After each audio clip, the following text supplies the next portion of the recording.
जी, तो ये बात है आखिरी रोज़े की। 30वां रोज़ा था और उसके बाद जो है वो ईद का मंज़र था। चांद रात को हम लोग गए स्टॉल पर, और ये स्टॉल पर हम हमेशा आते हैं मेहंदी वगैरह, चूड़ियाँ वगैरह इस तरह की चीज़ें ख़रीदने के लिए। ये होता है ऊद और इसको ख़ास तौर पर जलाया जाता है बेहतरीन तरीके से। ये स्टॉल आप देख रहे हैं, ये इसको हम धुनी लेते हैं। ये अरबी कल्चर होता है और कपड़ों पे भी इस तरह से इसको किया जाता है, बाकी तरह से भी इसको बेहतर तरीके से किया जाता है। सो ये था हमारा वहाँ का सऊदीया का कल्चर। कुछ चीज़ें वगैरह ख़रीद ली हैं। ये हिना मेहंदी ये है, बाकी चीज़ें हैं साथ में। ये ख़ातून जो है वो बड़ी नाइस लेडी हैं और हमेशा जो है वो हम इनसे ही आके मेहंदी वगैरह ख़रीदते हैं। बेसिकली ये पुराना कल्चर है और इस कल्चर में हम हमेशा यहाँ पर आकर जो है वो जो भी चीज़ लेनी हो, जो भी चीज़ ख़रीदनी हो ईद से रिलेटेड, तो चांद रात को यहाँ का एक चक्कर जो होता है वो हमारा मस्ट होता है। जहाँ पे पहले रहते थे ना, वो कल्चर कुछ इसी तरह का था, तो वो अब सारा एरिया टूट चुका है। तो अब हम कोशिश करते हैं कि उस कल्चर का जो थोड़ा सा पार्ट, थोड़ा सा हिस्सा रह गया है, उन एरियाज़ में आकर वहाँ की वीडियोस बनानी। और मैं हमेशा यहीं से मेहंदी और हिना लेता रहा हूँ, तो इस वजह से जो है ना वो दूर तो पड़ता है अपने घर से यहाँ पर, लेकिन हमेशा कोशिश करते हैं कि यहीं पर आएँ और यहीं से जो है ना वो हम मेहंदी या जो भी आइटम्स यहाँ के पर्टिकुलरली होते हैं उनको यहीं से लिया जाए। वापसी का मंज़र और घर जाएंगे, वहाँ पर कपड़े वगैरह जो भी चीज़ें हैं, बच्चों ने मेहंदी वगैरह लगानी है या जो भी मामलात हैं वो वहाँ जाके कंप्लीट करेंगे।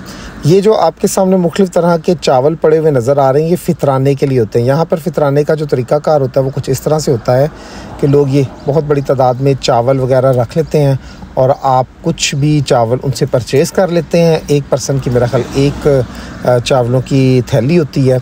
अगर आपके 4 लोग हैं तो 4 थैलियाँ आप ख़रीदेंगे और उसके बाद फिर आप वो गरीबों में डिस्ट्रीब्यूट कर देंगे। तो फ़ितराने का अमल जो है वो ये होता है।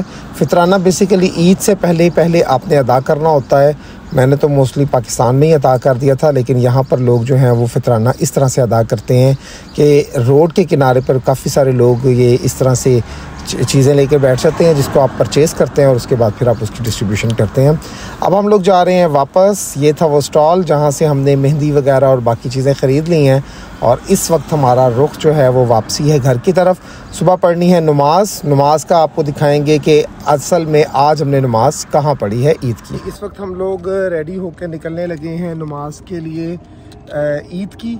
और ये देखें जी, मेरी जो ड्रेसिंग है वो भी आपको दिखा देते हैं, डिफरेंट है थोड़ी। तो निकलने लगे इंशाल्लाह ताला। हम निकल चुके हैं। मस्जिद काफ़ी दूर है, तकरीबन कोई 23 किलोमीटर्स का फासला है और मुझे तो एड्रेस भी नहीं पता।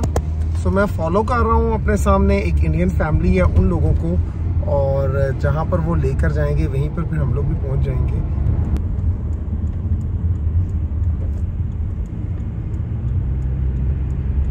इस गाड़ी के पीछे पीछे हम लोग निकल रहे हैं।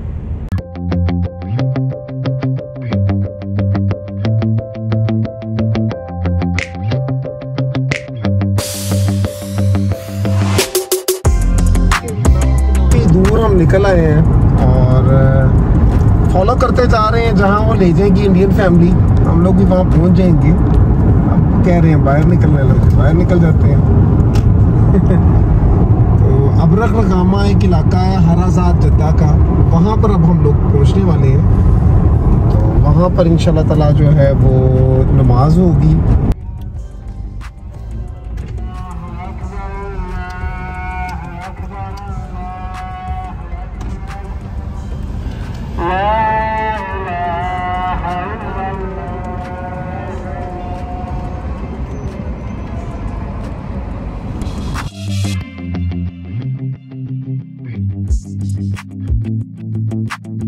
असल में चूँकि प्रोग्राम था हमारा फैमिलीज़ के साथ जो है वो नमाज़ पढ़ने का, तो इसलिए ज़रा काफ़ी हटकर जो है वो हम जा रहे हैं। ये हैं जी हमारे साउथ इंडिया के दोस्त, बिल्कुल नेबर हैं हमारे, बहुत अच्छा ताल्लुक़ है।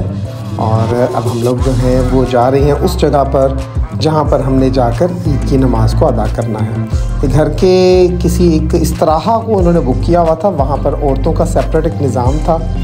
यहाँ पर जब हम एंटर हुए हैं तो उसके साथ ही बहुत सारी इन्होंने स्वीट्स और मीठा और इस तरह की सारी चीज़ें जो थी वो रखी हुई थी, पानी वगैरह, जूसेस वगैरह बच्चों के लिए।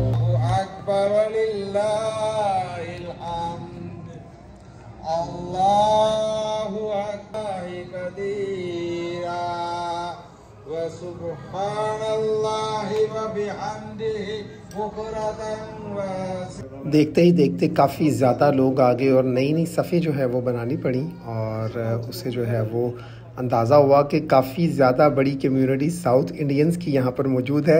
I was the only Pakistani जो इन तमाम साउथ इंडियंस के साथ था लेकिन that was a good experience. और अभी जो है वो जुमे का स्टार्ट होने लगा है।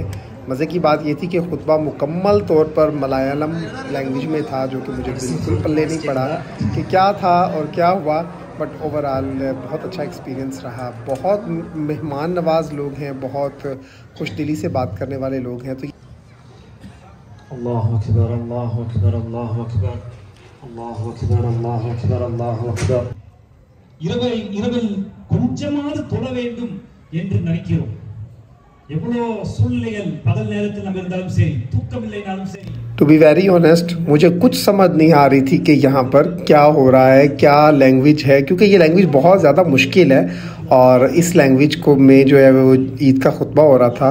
बट सबसे इम्पोर्टेंट चीज़ ये थी कि हम लोगों ने ना सिर्फ वो पूरा खुतबा सुना, हाँ मैंने एक काम किया, जो अरबिक में वो वर्डिंग बोलते थे उनको मैं ट्रांसलेट कर लेता था, तो मुझे समझ आ रही होती थी कि अच्छा हो सकता है वो इस मौजू पर बात कर रही हूँ। So that was the thing जो मैंने किया इस मलयालम लैंग्वेज या केरला और साउथ इंडिया की लैंग्वेज को से बचने के लिए। That was my trick.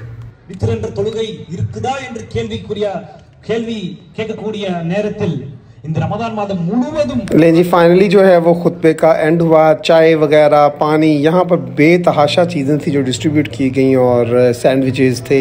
वो हर इंसान ने अपनी इस्तात के मुताबिक कुछ ना कुछ लेकर आए हुए थे। मुझे ये सारा साउथ इंडियन की कम्युनिटी का इस तरह से इकट्ठ देखकर बहुत अच्छा लगा। ये हम लोगों ने फिर कुछ तस्वीर बनाई थी ईद मिलने के बाद की, और उसके बाद फिर नाश्ते के लिए हम लोग चले गए जी। तो आज एक बड़ी डिफरेंट तरह से मैंने ईद की नमाज़ पढ़ी है। ऑलमोस्ट मेरा ख्याल है 99% वहाँ पर जो लोग थे वो तमिलनाडु के थे या केरला से बिलोंग करते थे, और हम लोगों ने उनके साथ ईद पढ़ी। एक बड़ा ज़बरदस्त एक्सपीरियंस था। खुतबा जो था वो टोटल मलयालम में था और that was a very different experience of mine. लेकिन यही खूबसूरती होती है जब आप परदेश में रह रहे होते हैं, तो बहुत सारी डिफरेंट तरह की नेशनैलिटीज़ के साथ, डिफरेंट तरह के कल्चर्स के साथ आपका इंटरेक्शन होता है। तो वो इंटरेक्शन आज हमारा हुआ और बहुत सारी चीज़ें अच्छी लगी मुझे इनकी।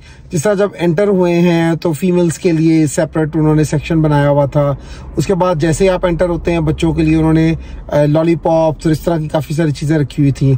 और सारा खुतबा होने के बाद सेपरेट जब बाहर गए हैं तो कहवा, बहुत सारी चीज़ें थी खाने पीने की, जूसेस थे, वाटर का बहुत अच्छा इंतज़ाम था, and everybody cares each other.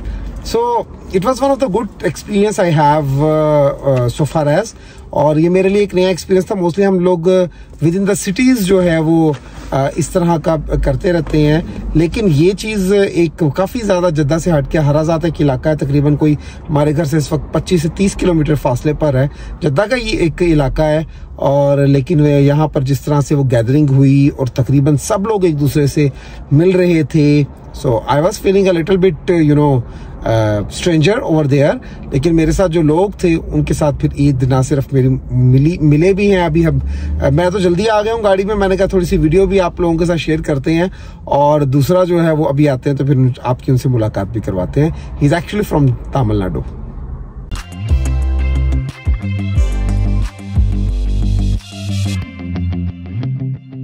जी ये हैं हमारे हफीज़ भाई, और he is from Hyderabad, Deccan. अस्सलाम वालेकुम। कैसे हैं सर? ईद कैसी गुजर रही है? ईद मुबारक टू फैसल भाई and all his viewers. Thank you so much sir. और ये मैं आप लोगों को अक्सर बताता होता हूँ कि इंडिया से बहुत सारे मेरे दोस्त हैं और he is one of them.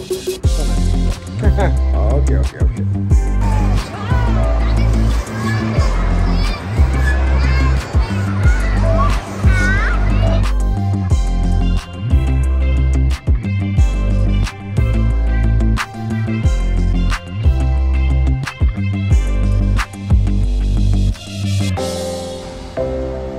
So in the night it was McDonald night, और एक्चुअली में मैकडोनल्ड जो है वो बच्चों को बहुत पसंद होता है, दे love McDonald burgers.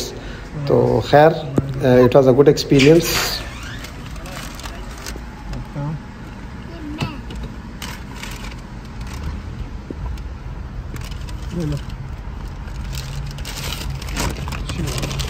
Afterwards Jeddah में नाइट में प्लान था फायरवर्क्स का।